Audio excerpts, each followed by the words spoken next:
প্রেক্ষাপট যেটি আমরা সবাই জনগণ মিলে উপভোগ করছি।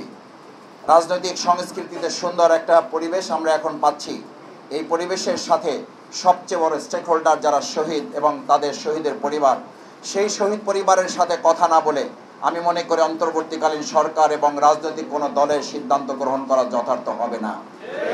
সেই শহীদ পরিবার এখানে আমরা অসংখ্যবার তাদেরকে ডেকেছি, আমরা তাদের পরিবারের কাছে গিয়েছি, তাদের সাথে কথা বলার চেষ্টা করেছি, তাদের কাছে যতবার আমরা জানতে চেয়েছি আপনারা এই সময় এখন কি চান।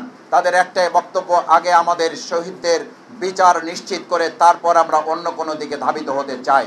কিন্তু আমরা যে একটা জিনিস লক্ষ্য করছি, আজকে যখন বিচারের কথা বলছি, যখন নির্বাচনের কথা বলছি, যখন সংস্কারের কথা বলছি, তখনও শেখ হাসিনা, ওবায়দুল কাদেরের মতো লোকেরা ভিডিও কলের মাধ্যমে বাংলাদেশের মানুষকে হুমকি দিচ্ছেন। সে বিষয়ে আমাদের রাজনীতিবিদরা এখনো মুখ খুলে কোনো কথা বলছেন না। এটা দেশের মানুষের মধ্যে সন্দেহ সংশয় তৈরি হচ্ছে। তাদেরকে কথা বলার জন্য হয়তো আমরাও তাদেরকে কেউ কেউ উস্কে দিচ্ছি কিনা। আমরা যারা নির্বাচনের জন্য কথা বলছি, বিচারের জন্য কথা বলছি না। আমরা যারা নির্বাচনের জন্য কথা বলছি, সংস্কারের জন্য কথা বলছি না। এদেশের মানুষের মধ্যে সংশয় তৈরি হয়েছে, শহীদ পরিবারগুলোর মধ্যে সন্দেহের উদ্রেক করেছে। ডিজাইন, এলিগেন্স, বিউটি, সেরা পণ্য সবার জন্য জেভিকো। যে আমরা হয়তো কেউ কেউ তাদের সাথে যোগসাজশ করে তাদেরকে পুনর্বাসনের জন্য চক্রান্ত করে তাদের সাথে লিপ্ত হতে শুরু করেছে। সম্মানিত ভাই এবং বন্ধুগণ, বাংলাদেশের এই প্রেক্ষাপটে শহীদ পরিবারের আজকে দোয়ার সবচেয়ে বড় কাজ হবে তাদের শহীদদের এই গুলি করা যে সমস্ত সন্ত্রাসী, তাদের অধিকাংশদেরকে গ্রেপ্তার করা যায় নাই। তারা এখনো বাংলাদেশে বিভিন্ন আনাচে কানাচে অবস্থান করছেন।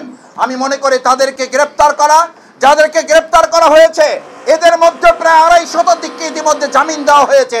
আমাদের দেশের জনগণ জানতে চায় তারা কিসের ভিত্তিতে এখনো গ্রেপ্তার হতে শুরুই করল না, তারা জামিন পেয়ে যাচ্ছেন।